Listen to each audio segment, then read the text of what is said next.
Bonjour à toutes et à tous et bienvenue sur ce webinaire, ou plutôt au troisième et dernier épisode de notre série de webinaires autour du Facebook Advertising. On va parler aujourd'hui du pixel de Facebook et de l'A/B testing. Donc aujourd'hui, il s'agit de vous apprendre à optimiser les publicités pour atteindre une rentabilité maximale. Donc voici un peu ce dont on va parler aujourd'hui. C'est qu'est-ce que le Facebook Pixel? Quels sont les avantages de ce pixel? Comment créer un pixel Facebook? Comment ajouter ce pixel à votre site web? Comment configurer les événements du pixel, donc les conversions personnalisées? Comment créer un pixel dans le gestionnaire publicitaire de Facebook ou le Business Manager? Comment vérifier que votre pixel fonctionne correctement? On va aussi parler de retargeting, audience personnalisée et similaire parce que c'est très très lié au pixel de Facebook. Bon, je vais vous faire une petite démo de campagne, comme ça vous avez une idée sur comment où est-ce qu'il faut employer les données provenant du pixel. Ensuite, je vais vous introduire à l'A/B testing et je vais vous faire aussi une petite démo de campagne pour avoir une idée sur l'A/B testing et comment et quand l'employer. Donc, introduction au pixel de Facebook. À la fin du compte, le Facebook Pixel n'est qu'un bout de code personnalisé qui vous permet de cibler les visiteurs de votre site web afin de suivre les conversions de site web telles que les ventes. Donc, chaque pixel est personnalisé selon le site web.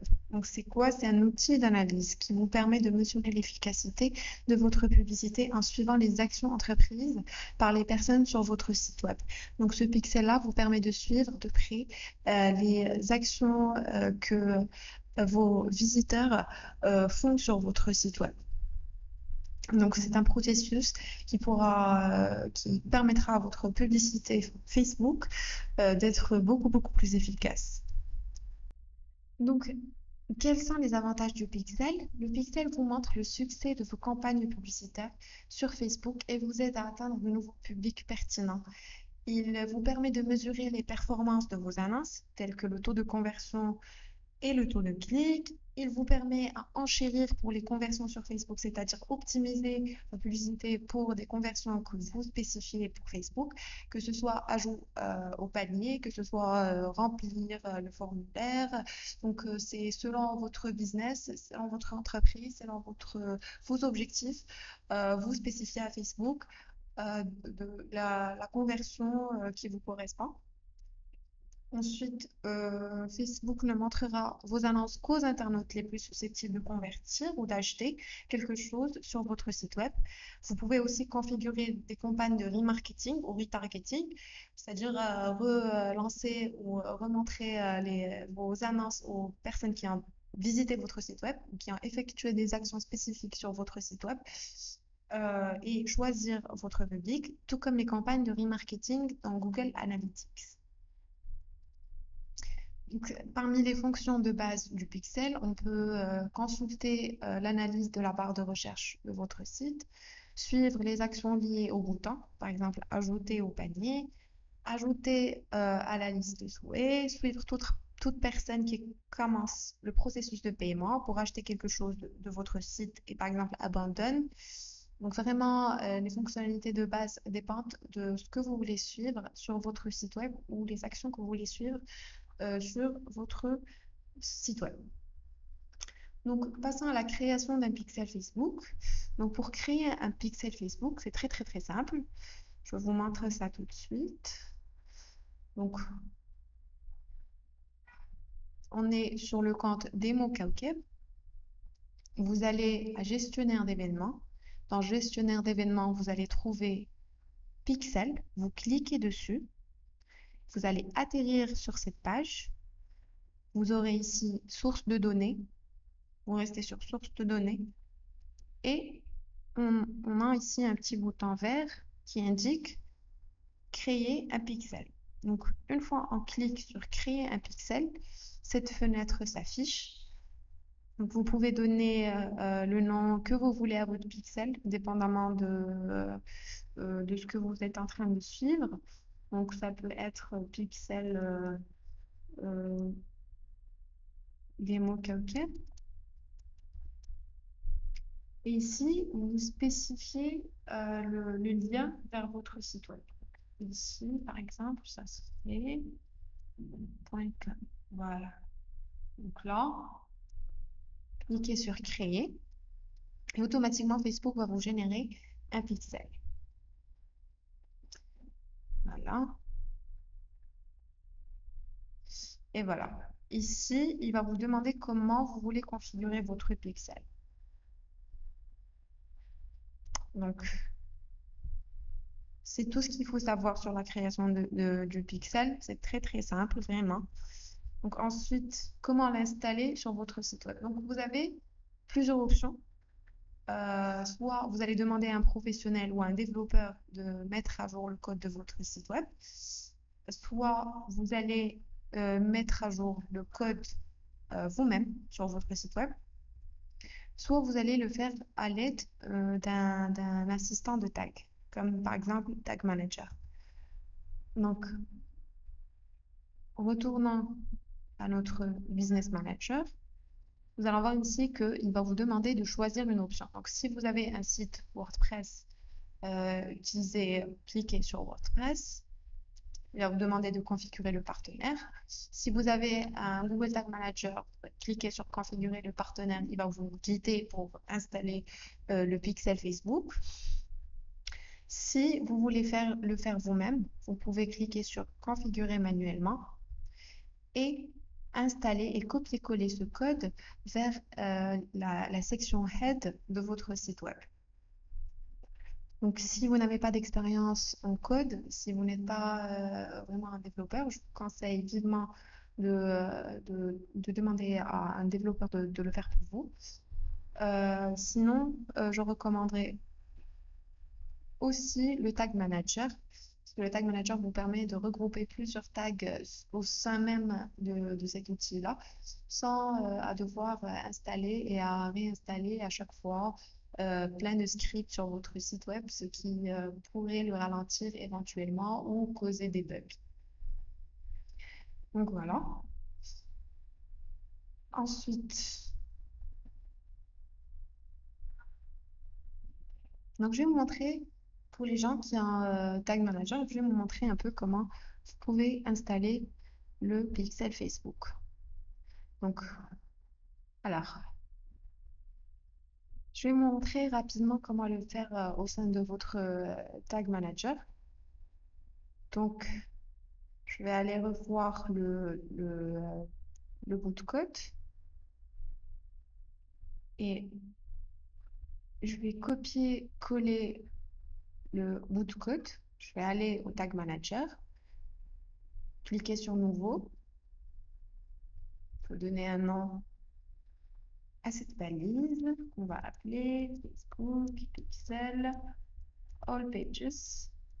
J'aime bien organiser mes pixels ou mes codes de cette manière. Comme ça, je me rappelle l'utilité de chacun. Donc là, on clique ici. On va sur HTML personnalisé puisque Tag Manager n'a pas encore configuré un modèle pour Facebook. Donc nous allons sur HTML personnalisé. On va coller le code. Donc on va le mettre une fois par page. Et ensuite, nous allons spécifier des déclencheurs. Donc, ici, nous allons écrire, par exemple, all pages. Et là, c'est page vue. Et on spécifie toutes les pages vues.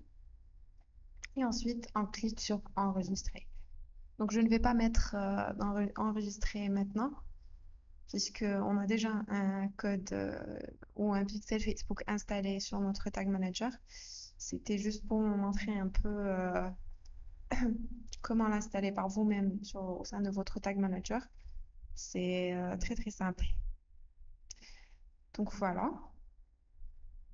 Maintenant qu'on sait comment installer le pixel Facebook sur notre site web, nous allons passer aux conversions personnalisées. Donc, qu'est-ce que c'est qu'un événement personnalisé ou une conversion personnalisée? Donc, un événement sur Facebook correspond à la conversion effectuée sur votre site web. Cela peut être une vente ou un clic sur votre appel à des boutons d'action. Donc, c'est peut-être quelqu'un qui est venu et qui a effectué une vente, une transaction. C'est peut-être quelqu'un qui a atterri sur votre site web et qui a rempli le formulaire d'inscription. C'est peut-être une personne qui a téléchargé votre e-book. Donc, c'est vraiment à vous de spécifier les objectifs qui vous correspondent. Donc, afin de suivre justement ce type de conversion, vous allez par exemple, donc ici, puisque j'ai pas encore un compte démo KubeKeb, je n'ai pas encore installé le pixel. Donc, je vais vous montrer un petit exemple que j'ai fait tout à l'heure. Donc, voilà.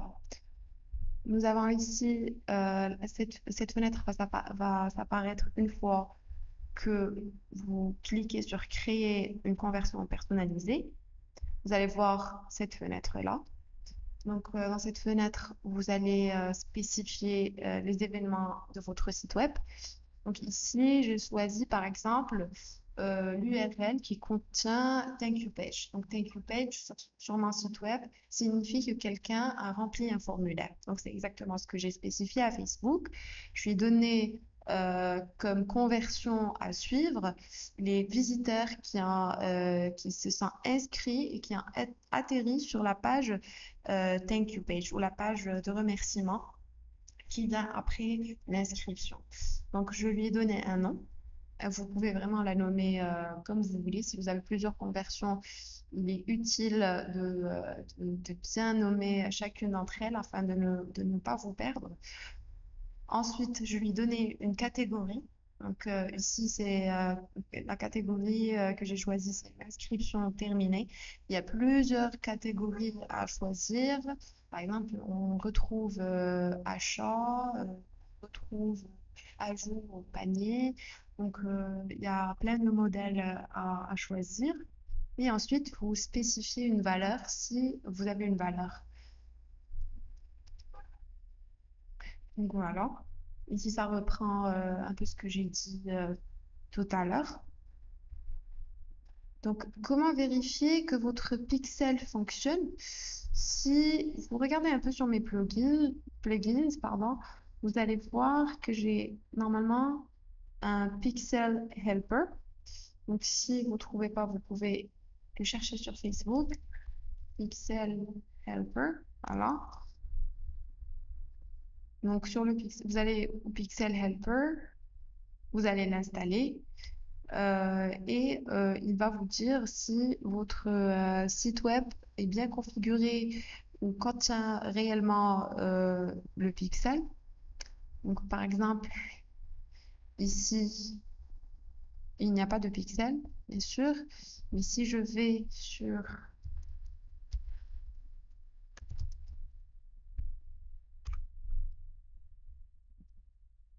Vous allez voir qu'il y a effectivement un pixel qui est installé sur cette page.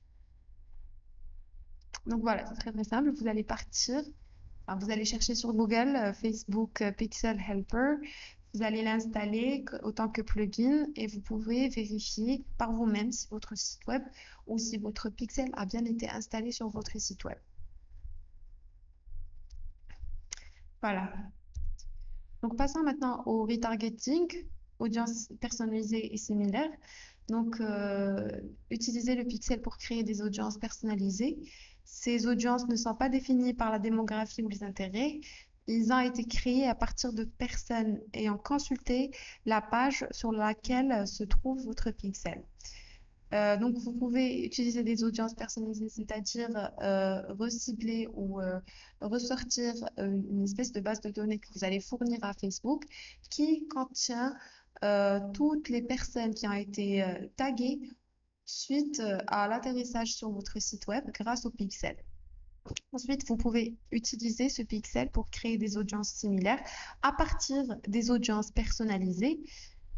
Donc, en installant le pixel de reciblage Facebook, vous pouvez utiliser vos audiences personnalisées comme point de départ pour les nouvelles audiences que Facebook générera automatiquement pour être similaires à l'original. Donc,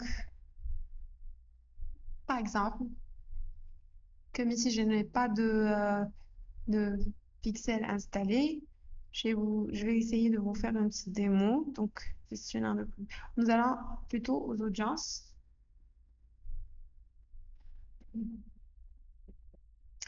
Donc, quand on va aux audiences et on clique sur création d'audience, on a deux possibilités, soit une audience personnalisée ou une audience similaire. Si on clique sur audience personnalisée,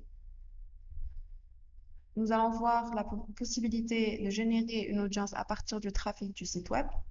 Donc, en cliquant dessus, puisque moi, j'ai pas encore de pixels, vous allez voir que c'est rouge, ça veut dire que ce n'est pas vraiment activé.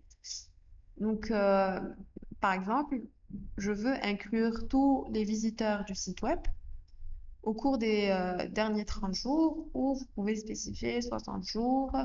Donc, vraiment, ça va dépendre de votre objectif, de ce que vous cherchez. Et vous donnez un nom à l'audience. Maintenant, audience test. Et ceci va vous permettre, ou va permettre à Facebook de générer une audience de tous les visiteurs du site web durant les 30 derniers jours. Donc, à partir de cette audience, une fois que vous allez créer cette audience, vous allez pouvoir voir une option ici pour générer de nouvelles personnes semblables à vos utilisateurs existants. Donc, voilà. Et vous allez pouvoir générer une audience similaire à votre audience principale. Donc, voilà. Une fois qu'on a configuré ces audiences, nous pouvons aller au gestionnaire de publicité.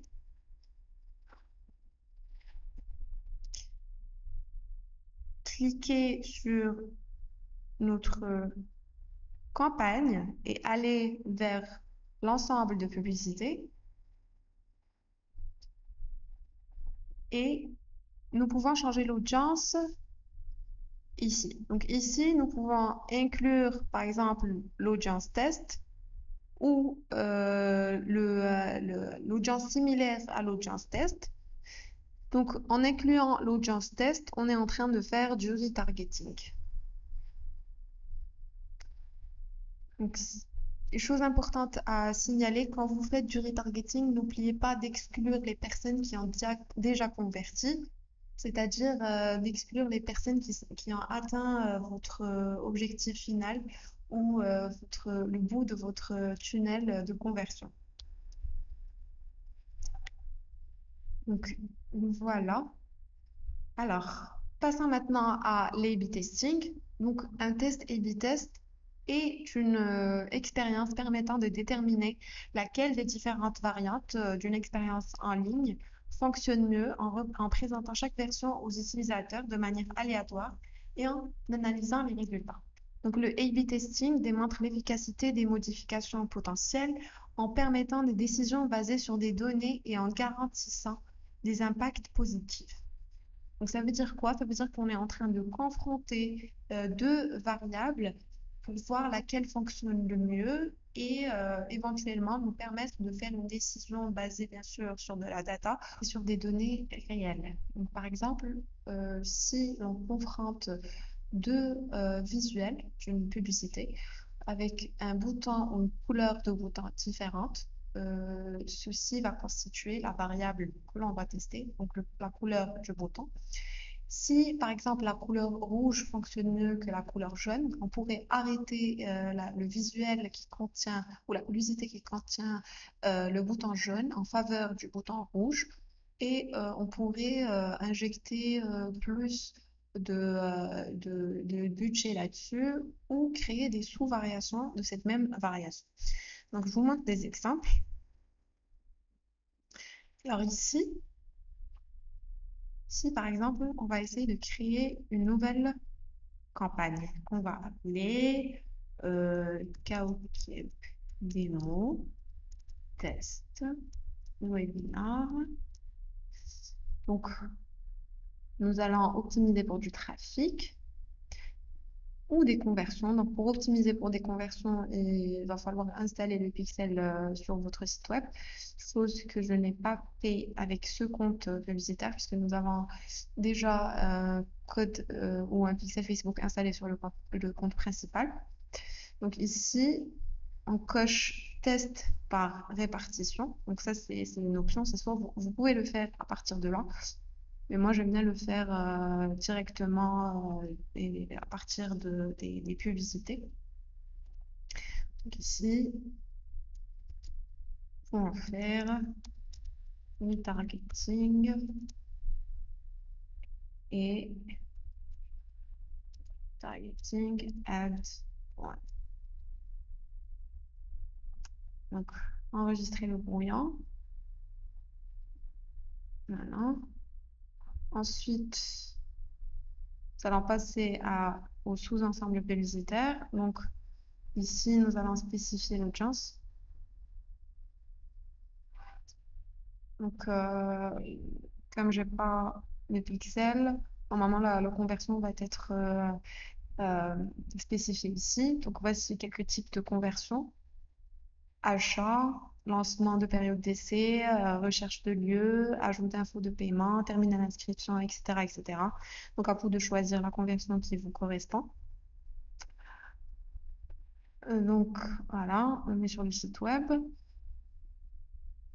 Et ici, nous avons déjà parlé d'ici de cette section-là durant le premier épisode. Donc voilà, on peut spécifier l'audience ici. Par exemple, l'audience test qui va correspondre au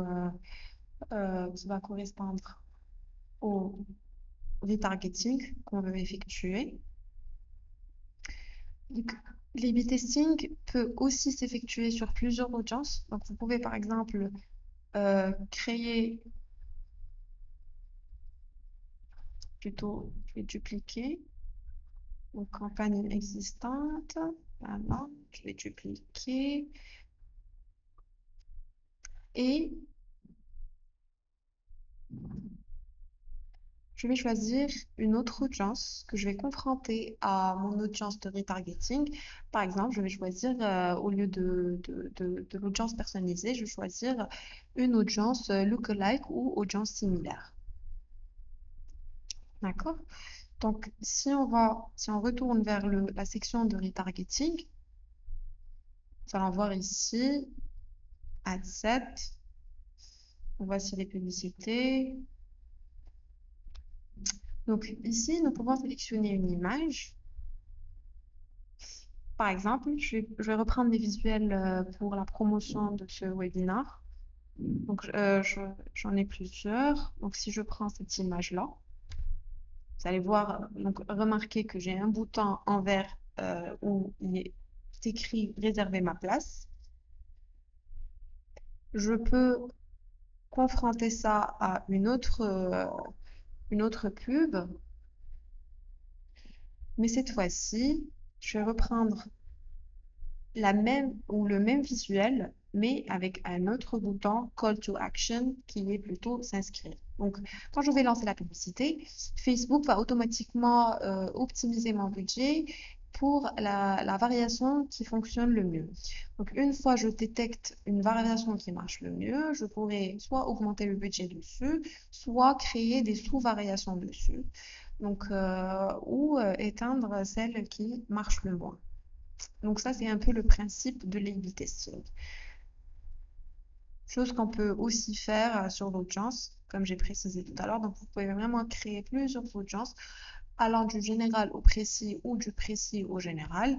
Et ensuite, dans les publicités, vous pouvez créer plusieurs variations. Il y a aussi une petite fonctionnalité de Facebook qui vous permet de faire ça d'un seul coup au lieu de le refaire à chaque fois. Donc, il s'agit de contenu créatif dynamique. On est dans l'autre section. On va cocher la case contenu créatif dynamique. Donc vous cochez la case contenu créatif dynamique et vous allez obtenir automatiquement des possibilités de télécharger plusieurs variations en même temps et laisser à Facebook le soin de choisir la combinaison qui marche le mieux. Voilà, j'espère que ce webinaire vous a été utile. J'espère que j'ai répondu à vos questions concernant le Facebook Pixel et les A/B testing. Si vous avez d'autres questions, n'hésitez pas à me les envoyer soit par email, soit en me laissant des commentaires sur cette vidéo. Et je vous dis au revoir et à très très bientôt et bonnes vacances.